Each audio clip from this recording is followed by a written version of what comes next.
Welcome back for another Share for Sodium video. How long should emergency medicine residency be? Well, that depends on who you ask. Today I'm going to talk about a story that I've been following for a while. Back in March, in a sweeping proposal that would reshape residency training for emergency medicine, the ACGME recommended extending the training period for all residency programs in emergency medicine from 3 to 4 years. So, is this going to lead to more rigorous resident education? Or is it going to improve patient care or shore up sagging board passage rates? What is this going to do to the supply of emergency medicine physicians or the EM job market or access to emergency care? And honestly, what's driving this change? There's a lot of important questions here, so you know exactly what that means. It's time to break it down, winners and losers style. First up, a loser, the free market. Because heretofore, if you were the kind of doctor who was interested in obtaining postgraduate medical education in emergency medicine, well, you had a choice about how long that education would last. In recent years, you could, if you wanted, attend an emergency medicine residency program that takes 4 years to complete, or you could attend one that takes just 3 years to complete. And in matter of fact, most emergency medicine programs and applicants chose the latter. Recently, around 80% of emergency medicine programs are 3-year programs and just 20% are 4-year programs. But under the new ACGME proposal, physicians who are in the market for EM education, they will no longer have that choice. Emergency medicine is going to take 4 years at all programs starting in July of 2027. So, before I get too far into this, I probably need to set out how it came to pass that emergency medicine residents got this choice in the length of their training. And to do that, I got to take you on a quick whirlwind tour of the history of emergency medicine. For most of history, emergency medicine was just part of medicine. The idea of having dedicated emergency medicine physicians who are experts in managing emergency medical conditions is really a relatively recent idea. But like with so many other things in medicine, the transition that led us there, it begins in the late 1800s with the advancement of medical knowledge and the advent of the hospital. Physicians now worked in office, and they wanted to take care of their sicker patients in the hospital. And for patients who became acutely ill or who got injured, there was an obvious logic to having them bypass the office and go to the hospital straight away. And thus, hospitals began to create physical space, most often called an accident room, to triage patients and provide care to patients who needed it urgently. Even then, if you went to the accident room, there was really no telling who was going to care for you. You might just see a triage nurse because only some hospitals had physician coverage. Sometimes you might get a medical student or an intern. Other times you might see a general surgeon or an internist or a family physician who just happened to not be very busy in their own private practice. And the capabilities of these accident units, they were highly variable as well. Some had space and resources to provide life-saving care, others not so much. For a few reasons, things began to change in the early 1960s. And back at that time, there was a general practitioner named Dr. James Mills who was working in the DC suburbs of Virginia. And, well, actually, I'm going to let him explain what happened next. One night I came home at 1 a.m. from working a day that had started that morning at 7. I remember thinking that as a chronically tired and overworked general practitioner, I wasn't being fair to myself, my family, or my patients. It came to me that in emergency service with regular hours, I would be able to practice much better medicine. If I could get 3 other good men to join me, we'd have a team that could provide top-notch treatment. And so that's what he did. He recruited 3 partners, and together they staffed the emergency department at a hospital in Alexandria, Virginia. They alternated 12-hour shifts and worked 5 days on, 5 days off. And by doing that, they provided 24/7 coverage to the emergency room, and business boomed. Soon, other physicians and hospitals wanted to recreate this so-called Alexandria plan. In the years that followed, there was a large and growing group of physicians who embraced not only Dr. Mills' practice model, but this mindset of treating anyone, anything, anytime. And these doctors, they wanted to do this at the highest level. And so in 1968, they formed the American College of Emergency Physicians. In 1970, the first emergency medicine residency program was created at the University of Cincinnati. So all they needed now was their own specialty board. But when they initially applied in 1977 to the American Board of Medical Specialties asking that emergency medicine be recognized as its own independent medical specialty, they were denied by a vote of 100 to 5. Part of the problem was it was hard to define precisely where other specialties ended and emergency medicine began. I mean, what exactly was the canon of knowledge that composed emergency medicine? And so emergency medicine physicians and their professional organizations worked in a very deliberate and intentional way to clarify that. And by 1979, they produced the first consensus document on the core content of emergency medicine. That same year, emergency medicine reapplied to the ABMS, and they were approved as a new medical specialty with a training length of 2 years. Now, if you want to see a list of the original founding programs in emergency medicine, you can check out this one that I pulled from the ACGME's Green Book. As always, the link is in the notes below. But all of these were 2-year programs. Now, you got to remember, this was back in the day when internship and residency were 2 separate things. So what this meant was 2 years of categorical training after an internship. So 3 total years of training time. But 2 years isn't much time to learn how to manage every emergency medical condition. So within a couple of years, many people in the field were questioning whether emergency medicine training should be longer. So once again, the American College of Emergency Physicians took leadership on this issue. And they tried to answer this question of how long should training be in a very thoughtful, deliberate, and forward-thinking way. So first, they asserted that any decision regarding the adequacy of length of training, it needed to be based on a scientific, systematic analysis of 3 questions. Question number 1 was, what outcomes needed to be achieved in emergency medicine training in order for it to be adequate? Question number 2 was, what experiences had to be provided in order to achieve those desired outcomes? And then question number 3 was, what length of time would be required to have those experiences? And so they studied the issue carefully, and they reviewed the literature, and they surveyed a large proportion of emergency medicine physicians using a structured, iterative process to reach consensus. And the conclusion was that it would be nearly impossible to have the experiences required to reach the desired training outcomes in just 24 months, and they recommended that the training period be lengthened to 36 months or 3 years. But 3 years meant 3 years of categorical residency training, meaning training under the direction of an emergency medicine physician as program director.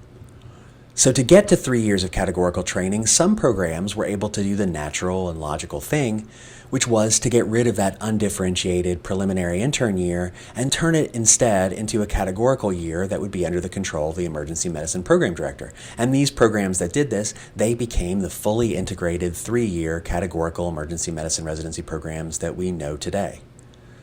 But not every program was able to do that because they ran up against the formidable politics of academic medical centers. Many internal medicine and surgery department chairs, they didn't want to give up control over that PGY 1 year because they needed those interns to cover their patients on the wards. And at these programs, the 3rd year had to be added on to the end of the previous 2-year categorical residency, meaning that you had a 4-year program. And over time, the length didn't change, even when that intern year eventually officially became part of EM training. And this little history lesson leads us naturally to our next winner, 4-year EM programs. Now, given what you know about their ancestry, it shouldn't be surprising that the current 4-year EM programs are, in general, the best resourced programs in all of emergency medicine.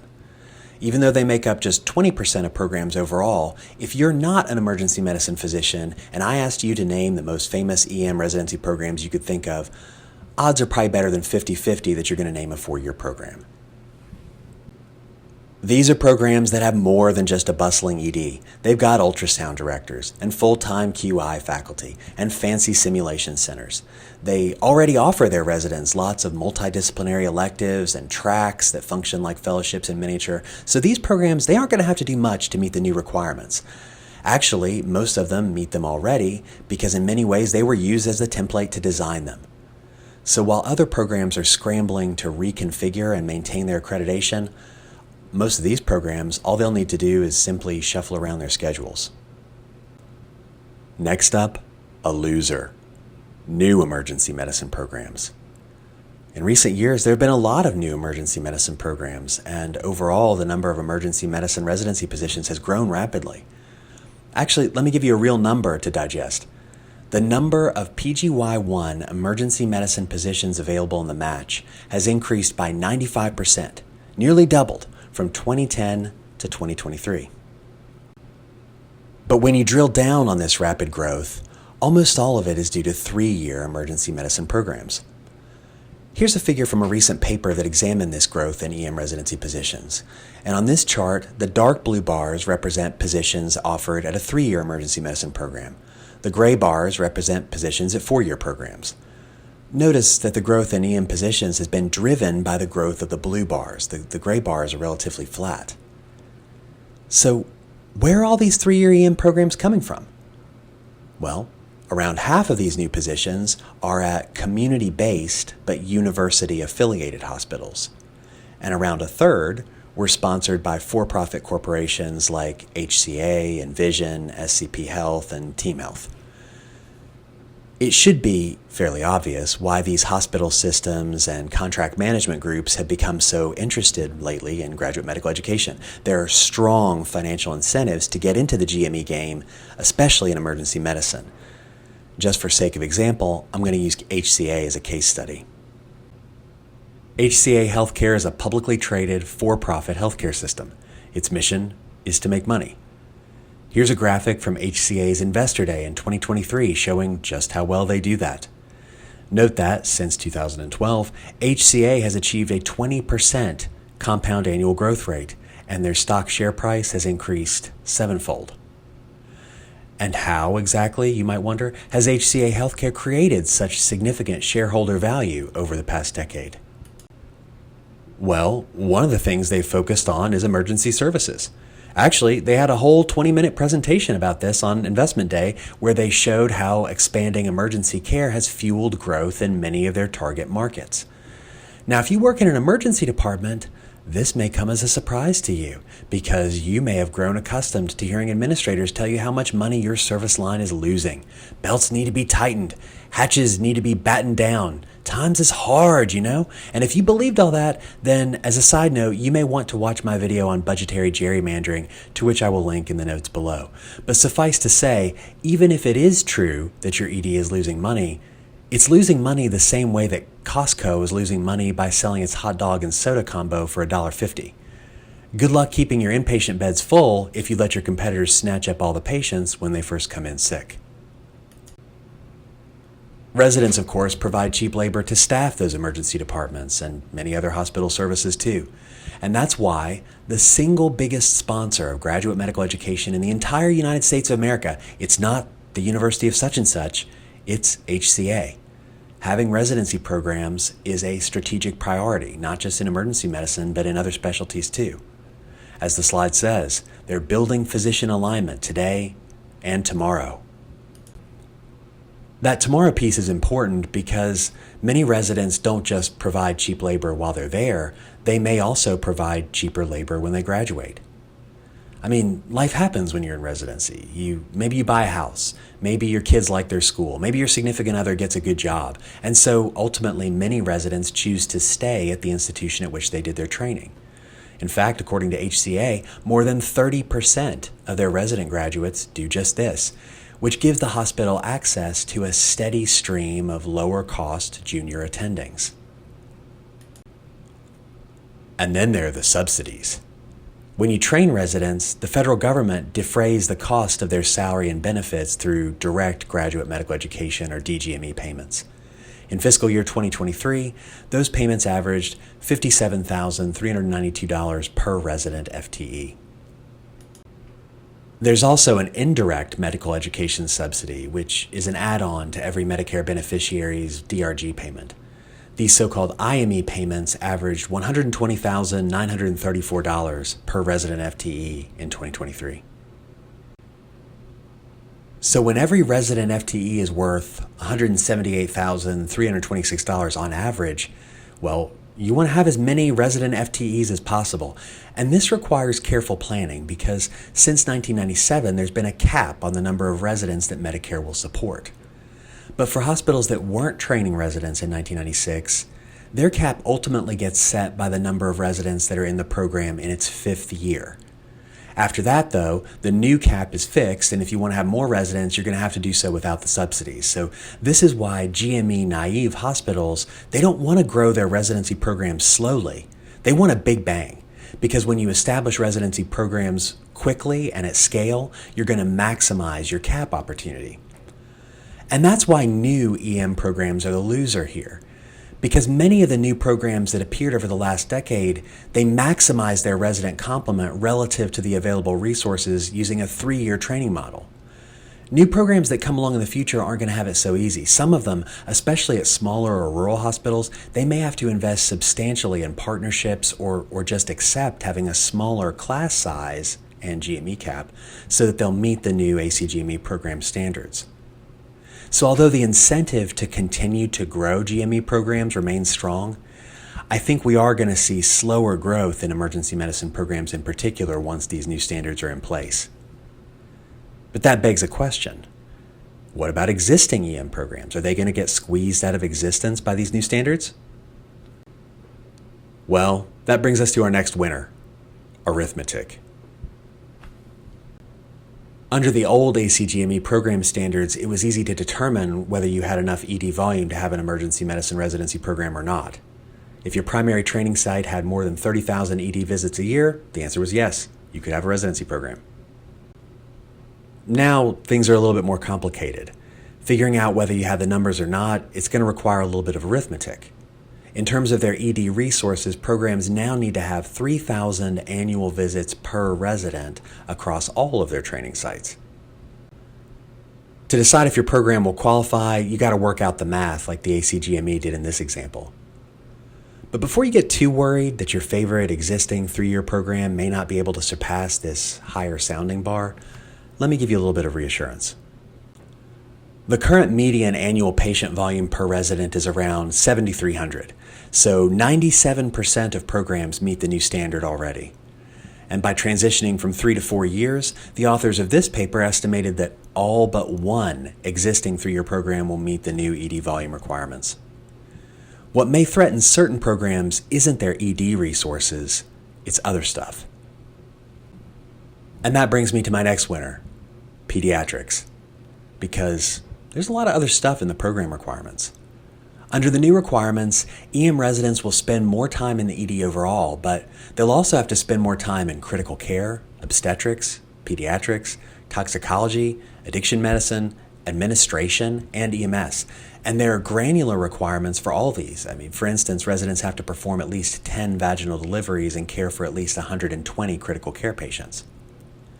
There are also specific requirements for the program to provide structured experience in acute psychiatric emergencies, airway management, procedural and diagnostic ultrasound, EKG and radiology interpretation, observation medicine, ophthalmology, performing sensitive exams, and telemedicine.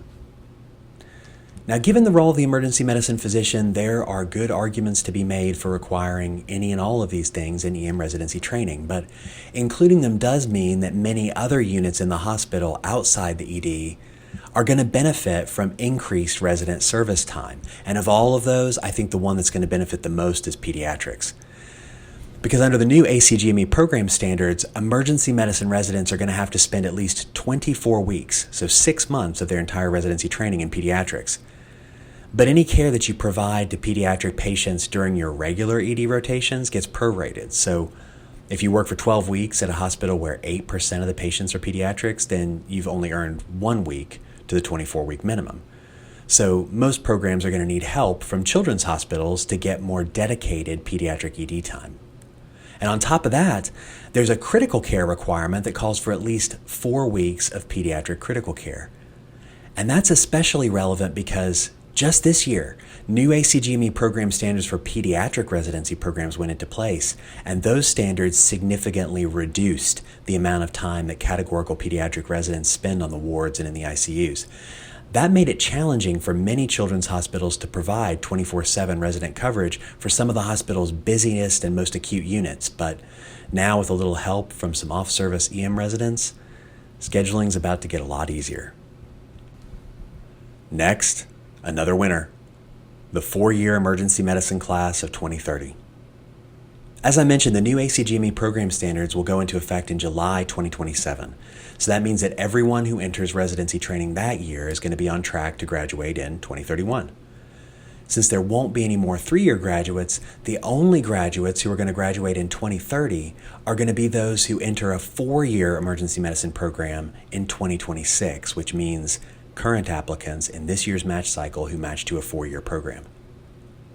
Now bear in mind, in a typical year, there are nearly 3,000 newly minted EM physicians who enter the job market. But in 2030, there will be only 600 to 800. So, supply and demand being what they are, I expect that some of these folks will be able to leverage this temporary market distortion into some pretty enticing job offers. Next, a push. Board passage rates. One of the reasons that the ACGME's review committee articulated as a rationale for lengthening EM residency is that there's been a downward trend in board passage rates. And this is a bold claim that deserves some closer examination. What's objectively true is that more examinees are failing the American Board of Emergency Medicine's qualifying examination than ever before. In 2024, only 82% of first-time test takers passed. That was down from 88% in 2023, which actually was the second worst first-time pass rate in history, and it was down significantly, of course, from the glory days of 2018 when more than 95% of graduating residents passed the exam. But what's far less certain is that lengthening residency training is going to do the first thing to reverse any of this. For one thing, if you've ever been in residency and taken board exams, you know that the canon of knowledge you need to provide competent clinical care to real patients and the canon of knowledge you need to answer questions about taking care of patients on multiple choice question exams, those things are overlapping but largely distinct. You can be a very capable EM resident, careful in evaluating acute chest pain or altered mental status, trustworthy and diligent in ensuring follow-up and follow-through for your patients, decisive in the trauma bay, but still fail your boards because you got a few questions wrong about, pituitary apoplexy or fish handler's disease or Argyll-Robertson pupils. But do you really think that lengthening training is going to fix that? I mean, how long would residency training need to be to answer those questions from your direct personal experience? I don't think this is a logical solution to that problem. And that's assuming, of course, that this decreased pass rate is even a problem. I mean, what is the ideal pass rate? A test that everyone passes is pointless. In contrast, a test that fails a certain number of examinees, it has done exactly what it was intended to do. It identified people who did not, at that time, possess the minimum knowledge or skills required, and it incentivized them to do something about it. So I'm personally unconvinced that there needs to be any amount of pearl clutching over an 82% board pass rate. But setting that aside for a moment, there's a second problem, which is the literature doesn't really support the idea that lower board pass rates are because of 3-year programs. Actually, when a group of EM physicians did a cross-sectional analysis of residents who tested between 2018 and 2020, those who completed a 3-year program actually had slightly higher first-time board pass rates, 93.1% to 90.8%. There's just not much evidence that program length is a key driver of board passage. Instead, I think there's a relatively obvious explanation why these board passage rates have dropped, and it's definitely not something that's going to be improved by lengthening training. Let me start here. As the number of emergency medicine residency positions has grown, and like I said, the number of positions offered in the match doubled from 2010 to 2023, the composition of emergency medicine residents has changed. So what I'm showing you here is the percentage of matched applicants to EM residency positions by their educational background from 2016 to 2025. And I hope that no one misunderstands why I'm showing this. I mean, there are outstanding physicians who come from all educational backgrounds, MDs, DOs, international medical graduates, all of them. But in matter of fact, and on a system level, graduates of American MD granting medical schools are perceived as being the most qualified and are preferred by residency program directors. That's a generally true statement. And so the proportion of residents in a specialty that come from USMD schools can be used as a crude measure of the competitiveness of that specialty. So what you see here is that emergency medicine used to be a specialty that was dominated by U.S. MD graduates. In 2016, MDs made up 82.4% of all entering residents. To put that in perspective, in the 2025 match, orthopedic surgery had 82.5% MD graduates. But over the past 10 years, that figure has steadily dropped. And in 2025, it was 48.1%. So again, to put that in perspective, pediatrics had 50% US MD graduates in 2025.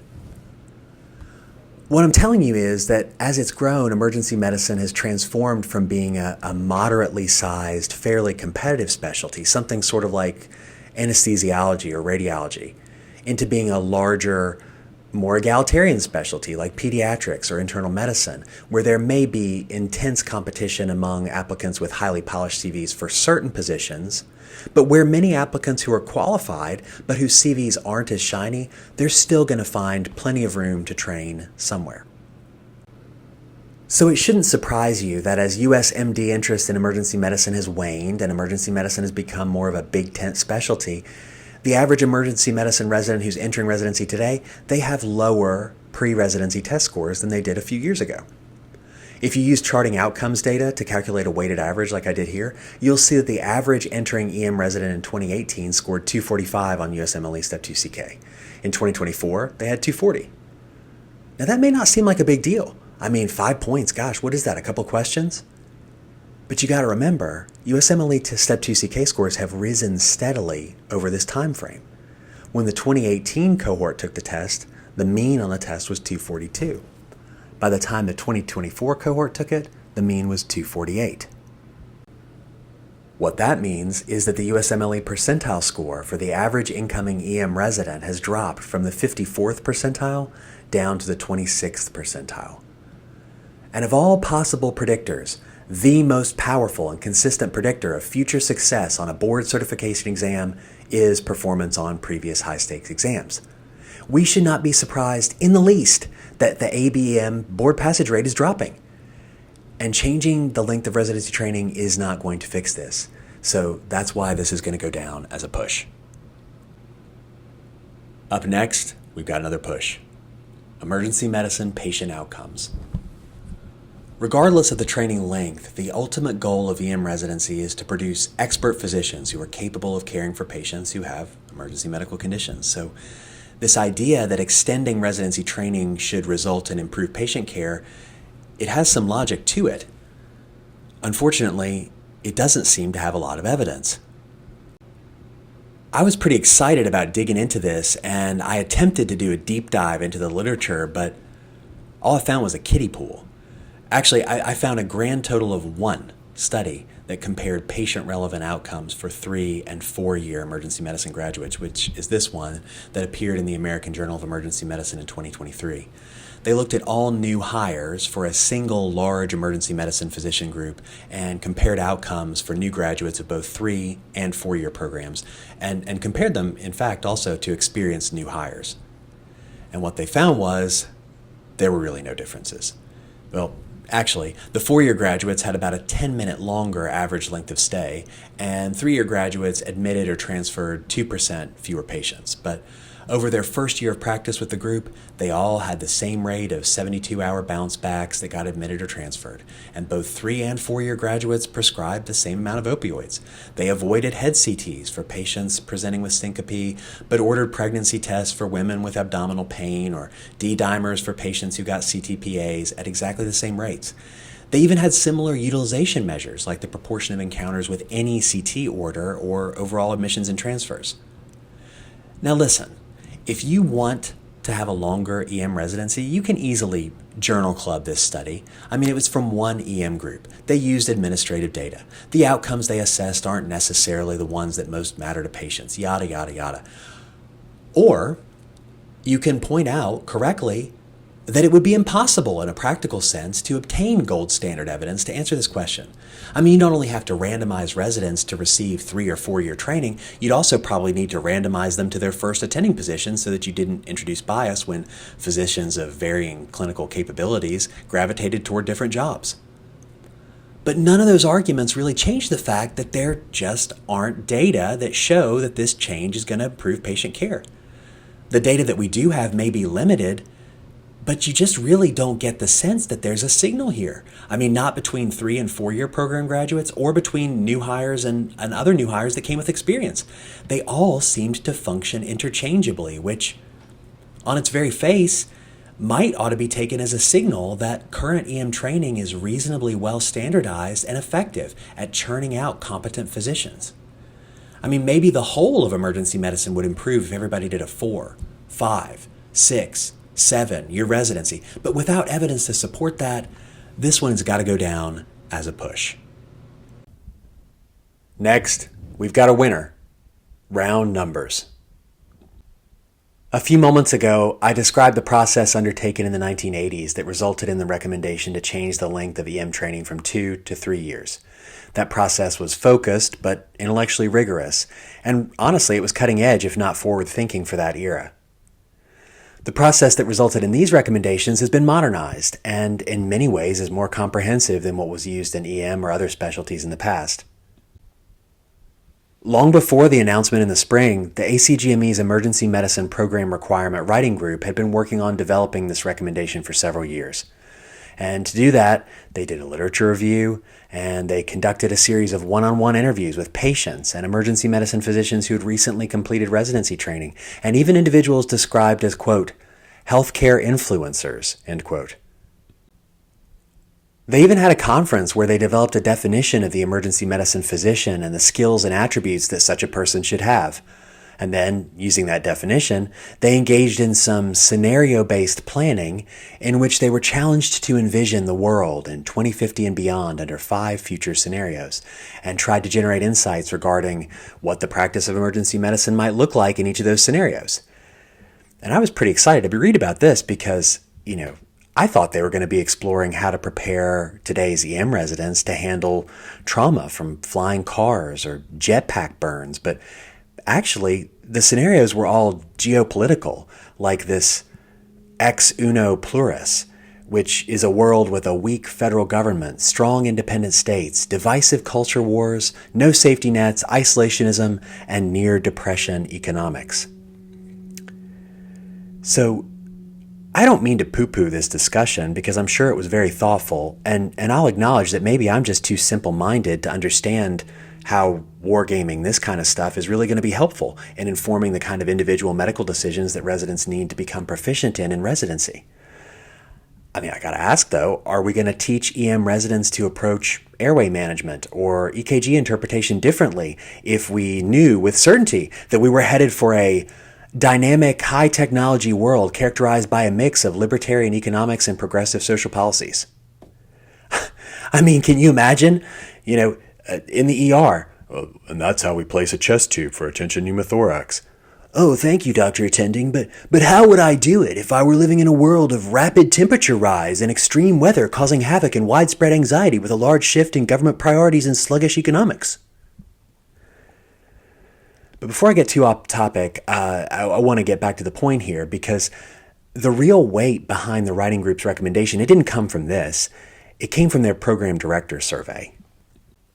A description of this survey and its results was published in JGME earlier this year, but basically in 2024, they invited every emergency medicine program director to respond to a 45-question survey regarding the ideal lengths of rotations and the total number of ED patient encounters that would be required for a resident to become ready for independent practice. And around 60% of program directors responded, and collectively, they indicated that 36 months was not enough training time to fit in all of the desired curricular components. But I think there are 2 things that I need to point out about this survey. First, out of the 45 survey items, 0 asked program directors what they thought the overall length of residency training should be. Instead, what they did is they just took all the individual rotation estimates and then just added them up to get the total.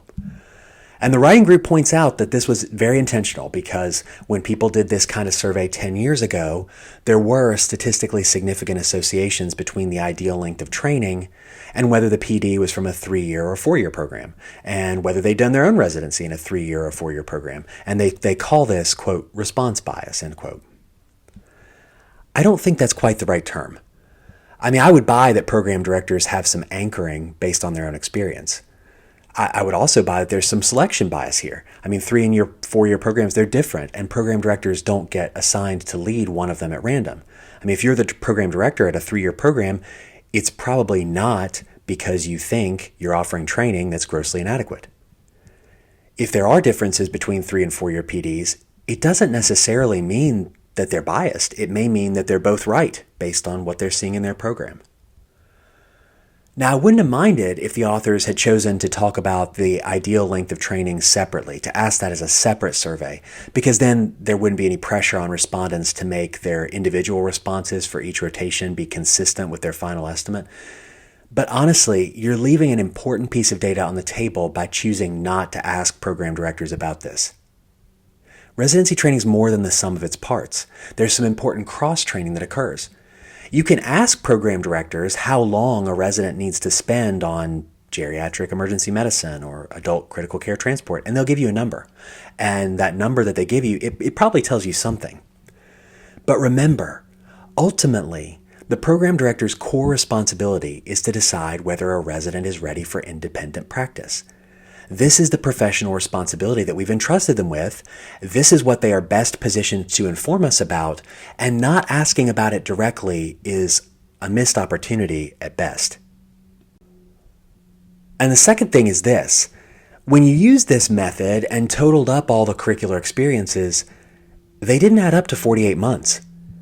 They added up to a median of 42 or a mean of 43 months. But in residency training, 43 is an awkward number. I mean, it doesn't divide into a calendar year or fit neatly into an amion schedule. So like many things in medicine, we have to round, and in this case, we round it up, which gets rid of all those awkward dangling months and leaves us with just 4 clean, symmetrical, accreditor-friendly years. So even when you point to this program director survey as evidence that longer training is needed, you need to be aware that the ultimate decision wasn't just about educational content, it was about aesthetic simplicity, which is why round numbers are a winner here. Next up, we've got a loser, opportunity cost. Because adding a 4th year to EM residency doesn't just lengthen training, it also shortens the time that a physician will spend as an attending. And although we could debate what that means for society, what is beyond dispute is that this is going to have a negative impact on EM physicians' finances. How negative? Well, let's do some back-of-the-envelope calculations and see. If we assume that a PGY4 resident would make $73,903, which would be the median stipend, reported by the AAMC, and if we also assume that had this PGY4 resident not been in training, but instead had been gainfully employed as an emergency medicine physician earning $300,000, which sounds like a lot, but is significantly below the mean of $342,000 and the median of $330,000, which is reported in the 2025 ACEP salary survey. And then we further assume that during this added year of training, the resident has $200,000 of student loans that are accruing interest at 6%. Well, then the immediate opportunity cost of this 4th year of residency is going to be $238,097. $238,097. There's a lot of stuff you could do with that kind of money. You could buy a brand new Tesla Model 3. Actually, you could buy 4 of them if you wanted. You could take a $20,000 vacation every year for the next 12 years. Or maybe you're the practical sort. And if you are, well, guess what? You could pay for 4 years of your child's college tuition at a private college. Or you could buy outright a starter home in many inexpensive markets. And if you're set on living in a high-cost area, well, guess what? You still got a 20% down payment on a $1.2 million home. Or maybe you don't buy anything big with this money. Maybe you just invest 15% of your income in an index fund in your 401k, like some kind of big normie. And if you did that and you assume a 7% rate of return over a 35-year career, then you're going to have an extra $480,000 for your retirement when all is said and done. My point is, whatever benefits there are to extending emergency medicine residency, those benefits are paid for by EM residents. And it's not exactly a small price. And that brings me to my final winner, surrogation. Now, at this point in the video, I suppose you can all deduce what I think of this proposal on balance, but I gotta be honest with you, when this was first announced, my gut instinct was, yeah, this is probably a good thing, so maybe we should start by examining my priors. In the first place, in principle, I'm generally supportive of the idea that we should increase standards for residency training. And I say that because, what world do we think we're training residency graduates for? Because right now, we have a marketplace in which we have doctors who have spent a significant amount of time training in medical school and residency, and they function in many places in many ways interchangeably with other practitioners who have a fraction of that training. And soon those doctors are going to be competing with and functioning interchangeably with chatbots and AI systems. So what do you think is the advantage of going to residency? What is the role of the residency trained physician in this future marketplace? And notice that I'm not making any argument here about whether having a more crowded marketplace is a good or a bad thing. There's trade-offs for doctors and for patients and for society, and maybe you like those trade-offs or maybe you don't. But the fact of the matter is, this is the world our residency graduates are going to practice in. And I think they're going to do better if they come to that marketplace with maximal skills to justify their position in that increasingly crowded marketplace. Second, emergency medicine is hard. I'm not an EM physician, but I have the utmost respect for my EM colleagues. Ask Robbie from the pit. It's the job that keeps giving. So, on its very face, if you presented me with this idea that we need more training in order to prepare emergency physicians so that they can expertly handle any human disease in any patient in its most raw and urgent and undifferentiated form, you probably wouldn't have had to work that hard to convince me that, yeah, you need more time. And yet, none of the argument I've seen really has convinced me. I still think we need high standards for EM training and for EM physicians. I'm just not confident that this proposal gets us there. Because instead of focusing on patient-centered outcomes or workplace readiness, it seems like we just drew battle lines around exam performance and time spent in training because those are easily measurable surrogates for clinical competence. And obviously, acquiring competence depends not just on how long you sit around in the ED, it depends on what you're doing while you're there. The content matters, the context matters, the supervision and evaluation matter. There was a real opportunity here to increase training quality by moving to true competency-based medical education. And in the end, we chose to stick with the tired old model of using easily quantified surrogates. It's hard to say when a resident has done enough of something to do it competently on their own. It takes a lot of work and measurement and buy-in. It's easy to count numbers, though, and that's why surrogation is the big winner here. So overall, this move to across-the-board 4-year residencies seems like a high-cost solution to a problem that hasn't even convincingly been demonstrated to exist, or at least hasn't been demonstrated to exist on the scale that would justify the downstream consequences. The concerns here aren't baseless. The rapid proliferation of residency programs and the reason that's occurring, those are troubling. But this is a blunt force workaround to systemic problems. The intent may be good, but the execution feels excessive. And as an outsider, I'm not clear that EM or its resident physicians are going to be any better off. And for now, that's all I've got. Thanks for listening.